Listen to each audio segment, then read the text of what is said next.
Hello, hello. Thank you all for joining us today. I'm excited for the Big Connecticut Food Event. Today we're going to be talking about cross-sector partnerships. Also got to give a shout out to a couple people I see. Marty, Lindy. Hey, Lindy, DCD. Thank you so much for joining. Josh in the back. Good to see you, Josh. I think the beauty of this ecosystem right now, especially when we talk about food entrepreneurship in Connecticut, is the people you see here. Representing nonprofits, privates, university, and state. We're really thinking about how to develop an ecosystem that can allow everyone, all food entrepreneurs, investors, and stakeholders to find success. So with no further ado, I'll allow the panelists to introduce themselves, and then we can start with some questions. Good afternoon, everybody. Bryan Hurlburt. I'm the Commissioner of the Connecticut Department of Agriculture. Really excited to be here and have this conversation, and really excited to see all these faces in the crowd to learn more about what's happening and how we can support their businesses. Good afternoon. Indrajeet Chaubey. I'm Dean of UCONN College of Agriculture, Health and Natural Resources. I'm really delighted to be here, and thank you for the invitation to be a part of this panel. I'm Charlie Negaro from Chabaso Bakery, Atticus, and CT Food Launchpad. Look forward to talking to you all and making connections, connecting some dots. My name is Katrice Claudio. I represent Reset, a nonprofit in Hartford. Regular schmegular degular girl from the community. I'm so happy to speak with y'all. Thank y'all so much. Katrice, we're going to start with you. I know Reset does a ton of work around food entrepreneurship ecosystem building in Hartford and really across the state. Can you tell us about a time where you felt like you partnered with other organizations successfully to create an ecosystem to help your entrepreneurs, and then we'll go down the line? So with Reset, we realized that there was a gap in like a pipeline, a clear pipeline to help businesses develop in the community. And so a few years ago, we created the Hartford Culinary Collaborative, which consisted of 6 other organizations, some shared kitchen spaces, some event spaces with breakfast, lunch, and dinner. We have folks that are urban farmers, anything that contributes to the pipeline of food going from the seed to the table. We have an organization that touches some of those stages. And so that has been a new and pretty dope organizational collaboration. But as far as cross-sector is concerned, most of our partnerships that are cross-sector are in funding, and they're very invested in having in our ability to help entrepreneurs build and having Reset be a vehicle for the growth of the economy in Connecticut. Charlie? Am I allowed to use this as an, oh, just kidding. No, so honestly, my kind of like favorite one to refer to is like you, and like meeting you in New Haven in like 2016 and going, you do cool stuff. I would like to do cool stuff. I think I'm cool. How do we collaborate? And like, I didn't have the feeling of true collaboration until like well into my 30s. And just having that experience was like, oh, okay, so that's what's possible. How do we make these connections around Connecticut? And whether it's like doing a pop-up in a cafe that has no business doing a pop-up, or, trying to grow grains in Connecticut, or doing something at Yale that maybe we have business doing at Yale.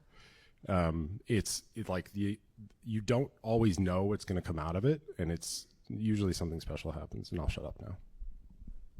So coming from land-grant university in Connecticut, 3 ways we engage is through the teaching, research, and extension outreach. Extension is an important part of what we do. What it does is we have extension faculty members who are engaged in all 169 cities and towns of Connecticut, and the engagement varies across the communities, including working directly with the farmers, advising them on how they can value add on their crops, as well as working on the economic development side. But on the research side, we have got food science faculty who look at different aspects, from the food safety to product development to answering questions that industry might have, and then educating students, putting them through the internships, supplying to the farm economy. So I see our role as being a facilitator, a convener, a collaborator, and importantly for some of the folks that are in this room or listening, a funder. We have grants that can go, and we have made a point to support food system enhancement and food system resiliency since 2019 when I came into this role, especially during the pandemic when people went for the first time in generations to a grocery store, and they didn't have the same sort of products that they're used to or they're accustomed to on the shelves. That demonstrates that we need to do a better job of growing our local food system, investing in it. And so we've pivoted our grants programs that were generally focused on farm and on-farm processing into more food system resiliency. I want to just touch on what Katrice said, and I've read about your stuff, and it's really cool. So thank you for seeing an opportunity and saying we can do this.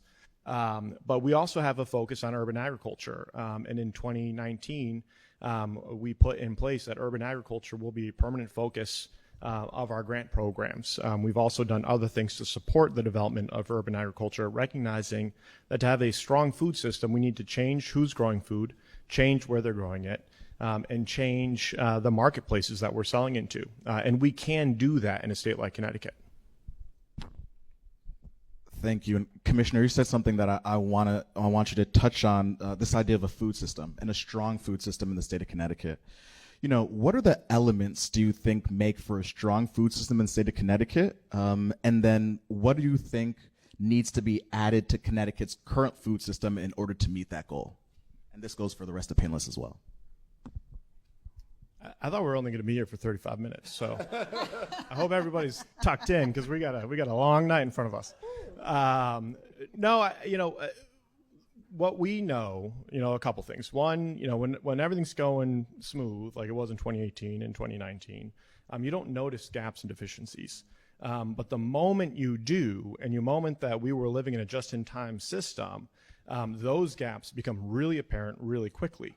And those gaps aren't necessarily what's happening in Connecticut that we need to be concerned about, but when a meat processing facility in Pennsylvania goes down because of a COVID outbreak, when haulers aren't hauling goods back and forth, or people aren't there to unload or load docks in different places and ports across the nation, we're on the end. So all of that ladders up to us. We have 3 days of perishable food on the grocery store shelves in Connecticut at any given time on this side of the Hudson River. So my big concern in 2019 was, what do we do in the face of climate change? If there's a disruption to the Hudson River and any of the bridges, how are we going to manage that? Clearly, the pandemic demonstrated that there are other disruptors that we need to be aware of. So it goes back to what I close with on my opening comments, is that we need to change where we're growing. We need to grow more. We need to change who's growing it. And we need to get better access into marketplaces. So we have a great system of farmers markets across the state. We have a great system of farms. 5,500 farms in the state of Connecticut generate $4 billion to the state's economy, employ 22,000 people, and work 370,000 acres of land, 70,000 of which is in Long Island Sound in our shellfish operations. So we have a lot of opportunity. We also have, in the state of Connecticut, access to the marketplace. People want to buy local food. There's a value to that. There's a premium associated with that, and they will use their limited dollars there.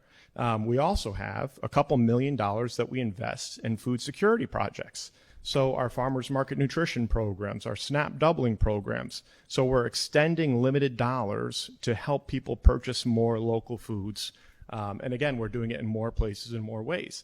So I think it's one of those things where we've got to look at all the challenges that we're facing and start investing in them. And the piece of the value added and the processing, to me, is a really important piece that is missing from Connecticut, helping those entrepreneurs take that next step to make sure that they manage their risk accordingly, but can get a product to market. We also know that the farm income is really challenged. The cost of production in a small state like Connecticut, where cost inputs are high, means margins are low. So the more you can do direct to consumer, the more you can extend the value of your product, the more likely you're going to have a stronger business. 10 years ago, we had 0 milk delivery services in Connecticut. We have 6 now. So they're processing it on their own. They're selling it directly to consumers. They're doing delivery products. They're doing yogurts and cheeses and things like that people want to buy. And instead of getting paid $20 for 8.5 gallons of milk, they're able to charge $7 for half a gallon of milk. And Connecticut consumers can bear that. So now we have a viable dairy at that place, working a couple hundred acres of land. So those are the ways I think we can, identify the gaps, help them manage through it, and make sure that we've got a resilient food system on the other end. Commissioner was so comprehensive that I don't know if I have anything more to add, but I'll pick up on a couple of points that he mentioned. One of those is the value addition to what farmers are producing. The agriculture is such a thin profit margin enterprise that one climate event and it can push them from being in black to being in red.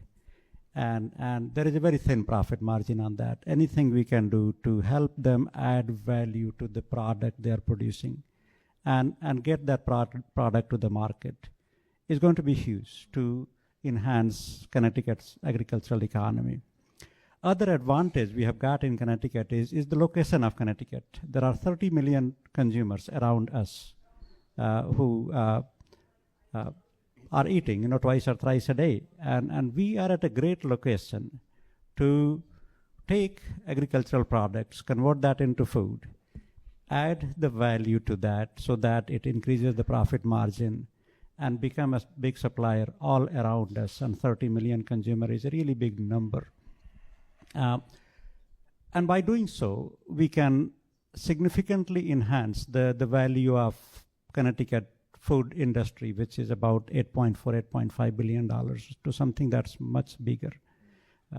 What is needed is one-stop shop where a new and beginning farmer can come and work with you to get an idea about how they can take it and develop a product, how they can develop a business model, how they can take it to the market.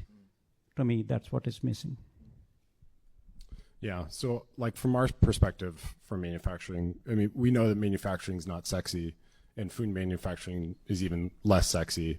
And that results in the only people that really value us and see, value in it is people like private equity groups trying to do a roll up. And so that results in a food system that is pretty broken, that's non-localized, that's expensive, that you can buy Frito-Lay chips for less than you can lettuce, et cetera, et cetera, et cetera. And, we've all experienced inflation over the last 4 or 5 years, but the thing we don't talk enough about is housing. So there's, if the Fairhaven community that we have 90 or so employees in for Chabaso Bakery, if housing over there goes up as much as it has in other parts of Connecticut in the last 4 years, which I think is 40% over the last 4 years for rent, and homelessness in Connecticut has gone up 13% in the last year.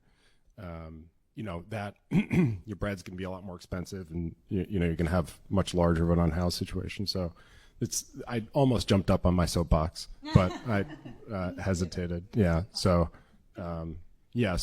what these two are talking about is making our food system healthy, and that I could also talk about this for 3 days straight. So the wonderful thing about these gentlemen, they're systems folks. They know how to make systems better. They think about things at a systems level. I am a food program manager at a nonprofit that deals directly with entrepreneurs, so I'm very much in the weeds. And I can tell you that a lot of these solutions, as wonderful and as intentional as they are, the gap that is really missing is access. So we come in to provide as much access as we can as one entity. So when you talk about the farmers, who owns the land and who's profiting from the land? Is it Connecticut-based businesses? Are they Connecticut residents? Are they black and brown people? Because I know they don't own a lot of that land. And so typically when we work in this space, we are dealing with people who are operating out of their homes, because food is a low barrier to entry industry. And so when they come in with whatever resources they have, whatever ideas they have, and they're looking for resources in the systems are so nebulous. They're confusing. There's a lack of clarity. There's a lack of direction. And so we have to come in and we do our best to help people exist in these systems. So if we want to talk about how we're going to create, a healthier and more cohesive food system, I think there also needs to be some attention and focus on the actual entrepreneurs growing and engaging in the system so that we're more effective as a system. I'll get off my soapbox now. Dean, I know, you and I've had some conversations with some folks at UCONN, this idea and want and desire to really help food entrepreneurs in the state of Connecticut. Do you kind of want to talk more about that from an academic point of view? I know you have the UCONN extension programs. I know obviously you have the amazing agriculture school, but why food entrepreneurship, especially consumer packaged goods? Why is that an area you all want to start investing more time and energy into? Absolutely, and thank you for that question. It's very important for the economic development for the state, not just for the food businesses, but overall. As I said, our food industry in Connecticut is $8.4 billion, and it has a potential to grow much bigger. What we are lacking in Connecticut is a food innovation center. If you look around us, other states have it, other states around country have it. There are lots of pieces that need to come together for a successful food business to launch, and from education and training to entrepreneurship and business development to looking at the regulations and labeling and product testing and evaluation to food safety. And programs like UCONN has all those expertise in place. And if you look at the food innovation centers, for example, in New Jersey or in Rhode Island or in New York, they're all connected with land-grant universities because the expertise exists at those places. And they bring all those pieces together where one could come and start with a basic training on what does it take to talk about regulations on what do I need to be aware of in terms of food labeling, or how do I make sure that I am complying with the food safety regulations to testing a product and what will actually go well with the consumers, etc.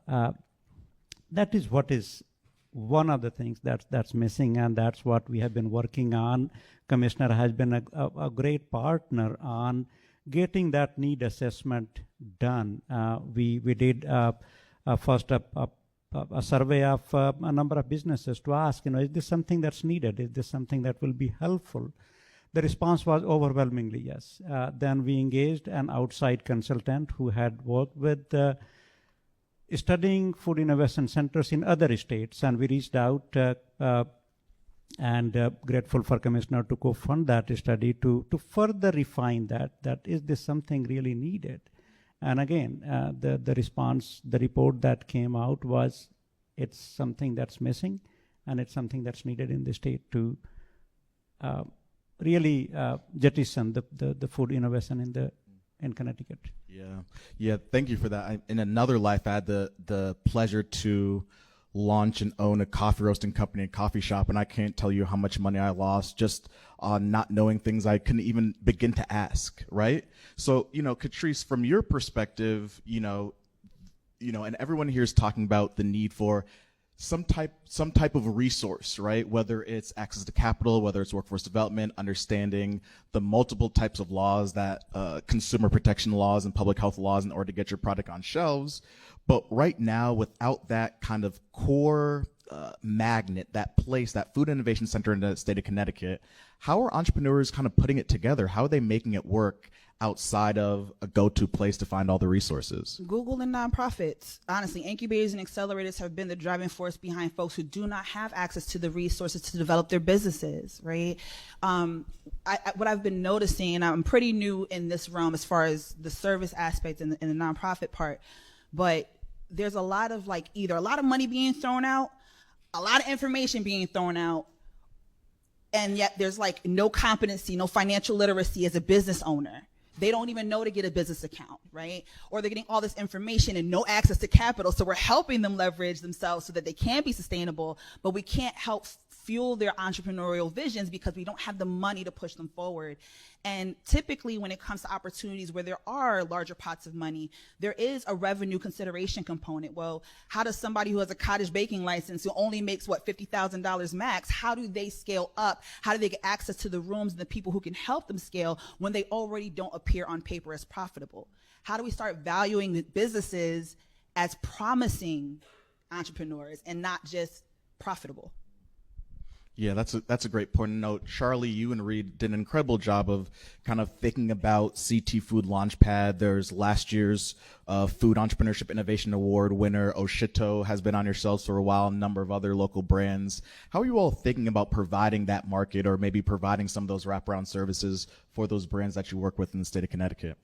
Yeah, so I mean, it was like 3 years ago that we started this, and we started off with let's have a shared kitchen space, the new Atticus that we built, and then we were like, nope, that's a need, but we're not good at that. We're not going to do that. That's a bad idea. And then it kind of turned into like let's make stuff for people and then do profit sharing models, and that kind of worked, but again, like ran out of space, ran out of time, ran out of resources, and then it was well, what are we actually good at? We're good at, like, Chabaso's business is based off of 25 to 30 relationships, 2 of them right over there. And, you know, it's those relationships that we maintain to sell bread. And we know that pathway, we know the system of doing this, and we're pretty good at it, getting better at it. So there's a playbook. And we're like, okay, so why can't we let's just take this playbook and say, hey, you have a market-ready product. That's important, right? So it's got to have a UPC code on the back. And we try to kind of create what that space is. Farmers markets are a wonderful place to prove out a product. They get to a certain point, and then they go, what's next? And I kind of remember that feeling many, many years ago of being like, I have no fucking idea what I'm doing. Like, I don't even know where to start. And, you know, we want to be able to say, it's okay, let's go. You don't have to learn how to do this, and this. You just keep doing what you're doing. Keep making products. That's hard enough. You're going to have to scale up. Good luck. And, you know, that plus some business therapy. You know, Commissioner, looking at it, you have academia, you have private, you have nonprofit, kind of working together and trying to figure out how to best support the entrepreneurs in the ecosystem in this room. What do you think about these type of collaborations happening across the state? And who do you think, well, not any individual, but any sector or type of organization that you would love to see take a bigger step into this ecosystem to kind of help round it out? Well, I think the first thing is events like these are really important. Just having the conversation from a holistic perspective. And as Charlie was saying, you know, the entrepreneur wants to be focused on their product and should be focused on them. That's what they do, right? Farmer wants to grow things, raise animals, and so everything else seems really important, but it's a side venture, right? The business piece of it is a side venture. The marketing piece is hard. That's not generally in their lane. And what I was thinking while we were listening to the previous panel here, when one of the gentlemen said, you know, call your product manager and talk to them, you know, find out what cadence they're going to be talking to you about, how they're going to, you know, approach this. The thing that we can't do, none of us, is we can't make that first call. We're not going to call you and say, do you have a really good idea that we could help support? I wish I could. It'd be an awesome conversation. But we can't do that. So the reality is that we are inbound call based. You know, so the need is that if you make that first call or email, we will navigate. But you got to get into the system. You know, I was at an event last week talking about climate smart ag grants, and one of the farmers there said that his job wasn't just to apply this technology and these practices on his farm. His job was to not be a wall, but a doorway, and open it up for everybody else to see how valuable those practices are and what it meant for his farm and what it meant for his ability to be sustainable in a changing climate.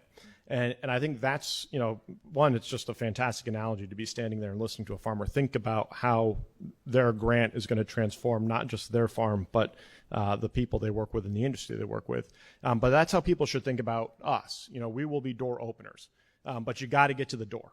And so send us that email, apply for the grant. We don't do one-on-one grant writing assistance at the Department of Agriculture. We can't. One, we don't have enough staff. Two, if we write your grant, you're going to expect that you get funded, and you should.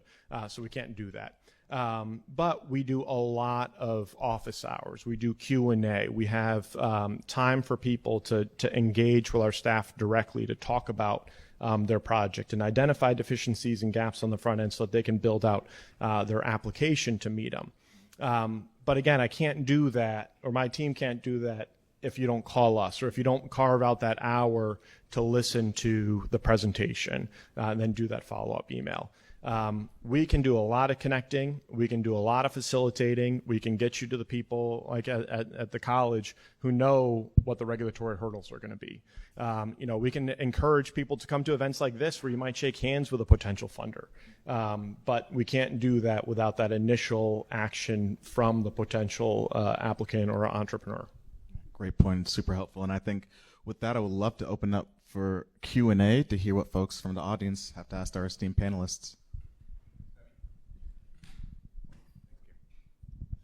My name is Dave Ackert from Maplecraft Foods, based in Newtown. We just started our 10th year of being a startup. Still here. Still make 5. You're doing great. We're still here. So this is both invigorating and encouraging and frustrating at the same time. In my experience, I just want to share, because there's a lot of entrepreneurs in the room, and this panel and other people in the room, I think, would like to hear this. We couldn't find local resources to help us, and we still can't when it comes to financing or co-packing or just what my labels need to have on them or any of the stuff that we need to know and the pitfalls that I would have liked to avoid the first few years. I was lucky to find a place in Greenfield, Massachusetts called the Western Massachusetts Food Processing Center, which is a nonprofit, and it's linked or connected to or run by the Franklin County Development Corporation. You've probably heard of this, that's why you're nodding. Yeah. And when I look at connecting the dots, and we're still very siloed, and it's still hard to come and find and go to all of your doors for help. What I liked about the experience there is it seems to be a collaboration between the Department of Agriculture, University of Massachusetts, the local county in Western Mass, and they started by helping agricultural farms process their products that they grew. But I became a member. I think I'm the only out-of-state member there, and I had access to their kitchen, and I had access to all this expertise in terms of how do I go about becoming organic and what needs to be on the labels. So it frustrates the heck out of me that I have to tell people I co-pack in Massachusetts when I'm from Connecticut. Whole Foods will not put a local label on the shelves because I co-pack in Massachusetts in the stores in Connecticut. And Big Y will not put us in their Massachusetts stores because we're a Connecticut company. So, no pressure. No, I love Big Y. We have a great relationship. But it's been a daunting road to navigate and figure all this out. And before we get too much further, I think we've made good progress here, and we're heading in a good direction. I encourage folks to look at what's going on at that place that I use as a model, perhaps, of how to do this collaboration and be a central hub resource for whoever needs it. So it's not a question, it was just an idea. So, but what you described is a beautiful description of what a food innovation center does. Being a one-stop shop where you can go and you can have a range of questions. They will have a pilot plant. They can, help you scale up your recipe to supply it to 1,000 or 5,000 stores, etc. And if they don't know the answer, they would know who to reach out to on your behalf to make that connection. And that is what I'm talking about, a need for having a food innovation center, because that's what came out from both our own internal study as well as the study that we got done through an independent consultant. And that is what is missing in Connecticut. If we had it, I'm sorry you had to go to Massachusetts. You could come to Connecticut Food Innovation Center. I just want to say, so shame on us being a Massachusetts company, but we just visited the same facility about 2 weeks ago and really impressed with connecting the dots for the small manufacturers that aren't quite at scalability size, but hope and look forward to Connecticut doing something and being in that space as a potential option for some of these folks. Very, very unique operation. I just want to inject really quickly because your story is not unique amongst entrepreneurs at all. everybody is struggling to try to figure a way to navigate the system. I just want to initiate my first call with y'all, because if you guys are building systems to help these entrepreneurs, I would love to do whatever I can to be of support. So please, let's connect later. But thank you for sharing that. And I'll just add, again, apologies that the poster child for why we recognize there's a gap here that needs to be addressed, and the frustration that we've heard through our experiences with different small businesses and individuals. That's the dean and I have talked about this. We went and visited a small entrepreneur in Ellington together. And, we realize that we can't get you, any individual from 0 to 100. There's going to be some initiative that has to take place. There's going to be some hard work that goes in, but we can reduce the frustration, by helping facilitate where those resources are, and making sure you're getting to the right person more quickly.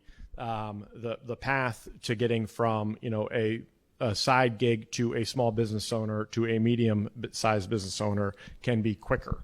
And that's what I think part of our play can be is the increasing acceleration on that process. I think we have one more over here. Hi, I'm Jeff Krozek. I didn't want this to turn into a sales call, but since it's networking and people keep talking about things that I guess I'm a little clueless on as well. I'm the lab director at Alliant Food Safety Labs in Farmington. I've been there 23 years. I do work with the Department of Consumer Protection and FDA, USDA, and we're a team of food scientists from Cornell. I'm sorry about that, Dean. But we do everything. At least you came to Connecticut. You made one good decision, right? we do everything from concept to commercialization, product development, to extend product shelf life, new formulations. We do shelf life studies, HACCP studies, training, process approvals. I'm a recognized process authority in New England. We're the largest independent lab in New England. And unfortunately, for the last 23 years, we don't have a sales team. So as much as I don't know everybody here, a lot of people don't know me. There are some people that I know for Maplecraft, and we do some work for Chabaso and different people. But the networking that I keep hearing about is available. It's just, like I said, I don't invest in salespeople. People have come to us. We've expanded. Everybody's more than welcome to come to the facility because I think they'd be impressed at what we have. Sorry. You have cards? You have cards? Yes, I do. Okay. Make sure you do that. Any other questions? One more. Kind of a comment. So it would appear that UCONN would have the resources to be able to put the Food University Center together. But it sounds like it needs to be a formal pitch from the state. So it almost sounds more like it's to fund another building, another program, another opportunity. And we're fortunate and have made it through with the USDA and our marketing and our company being able to be on the shelves. But a lot of the entrepreneurs, and I'm sure you see this all the time, do get a first call from the state, and we hear that you're making food stuff and you should shut that down until we approve and you pay. That's not the Department of Agriculture, by the way. That is not us. It was really nice to hear the cottage baking thing, but what I've seen in some other states, and more importantly, network through, because we can't make it to all of them, is that cottage food industry has the ability to open up. And I tell you, the hard work and entrepreneurs will make the money to be able to grow their business. Mm-hmm. But there's so often a regulatory issue in between, or an enforcement issue, or a turf issue, or a... And so the silozation, having gone here, I went here for a master's in nursing, and I love the education system. I mean, Connecticut's got one of the best, right? But you have the ability to open a food center yesterday. And then it becomes this thing of, we want money from the state, but that's not a priority. And there's some disconnect that we have trouble. Like Alliant Healthcare, labs, I'm hearing about them for testing. But where's our state lab? Where's hey, come on down like the Ag Center. You can come down and let's do this food thing. And so I'm not sure how all that works in the background, because I'm just a peon making salami, right? But it seems that, I don't believe that's me. I hope it's not me. Anyway, I don't see how that we get past that. That's a larger silozation, it seems, of, I'm not sure I have the words to properly express it, but that's kind of the thought I was trying to. Welcome to the dean's life, right? Absolutely, and so you touch on some important points here, and one of those important points is that we do have expertise. We have a lot of expertise at UCONN. We have got food scientists, we have got the business school, we have got the law school. I mean, we have end-to-end expertise. What we don't have is a way to bring it all together in the form of a food innovation center. So one of the things we did last year as a part of our effort to bring it all, converge it all together, is we went and visited a few food innovation centers. We visited one in North Carolina that is highly successful. We went and visited one in New Jersey, and we studied a number of other ones. We called more than a dozen food innovation centers to learn from them. How did they all come into existence, and what were struggles? How long does it take? And what it takes is really a concerted public-private partnership, where the institution is there, where the state is supportive, where industry is coming together. We have been talking to Gary and benefiting from his know-how about how to launch it. We are on the path to bring it all together, to converge it. One of the discussions have been, where does it make sense? As much as I love stores, Connecticut, perhaps that's not the best place to have it, because even though it's only 8 miles from a major highway, that 8 miles is a long distance to come to, right? So we are looking at the possibility of having something, and I think we are very close to identifying a physical space in Hartford where this can be located. And then question is then how do we bring other pieces together to make it happen? Okay, I know there's a couple more questions, but we really need to break and move on. If you want to come up after, that's fine. Maybe you guys can stay seated, but first let's give a round of applause.